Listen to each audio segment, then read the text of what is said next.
I'm here to say there are no boundaries to the freedom of speech, as long as you're the only person alive. The moment another human enters the room, your freedom begins with its first boundary, the other person's right.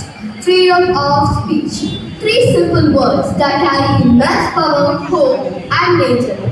Let me take you to the 18th century France to show the power of speech. A time when if you were born to nobility, your voice was worth half as much as someone from nobility. This cruel no was shattered the day when Camille Desmoulins jumped onto a cafe table in Paris and called the people to rise. His words sparked the storming of the Bastille, a speech that rewrote history. This is the power of speech.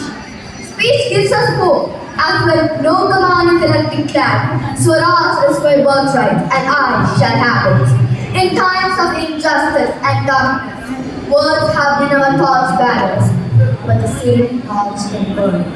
One of the greatest orators in history, Adolf Hitler, used his words to manipulate an entire nation to accept discriminatory laws and even the death of 1.5 million children.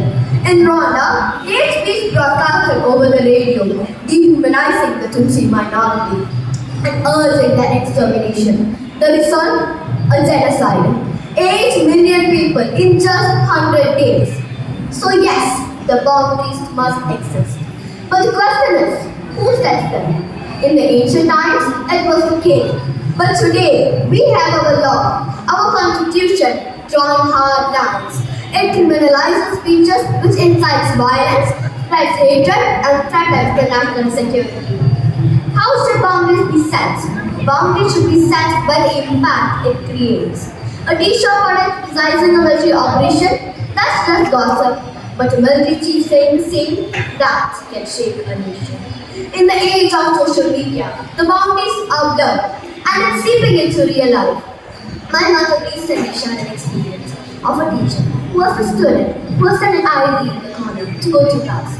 He replied, I stand where I want, you don't have to teach me, I know my rights. Is this the freedom of speech, or the beginning of a society built on arrogance in the name of free speech? Social media has given immense power to millions of people, but without asking them to take responsibilities.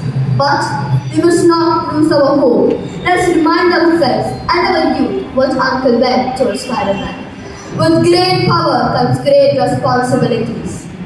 Let us teach people the true purpose of speech, to bring out conflicting ideas, truth, and to empower them. Let us teach people to criticize with the intent of transformation and not to inflict wounds that we never heal. Let us empower the silent majority, for silence we fear the rise of a new people.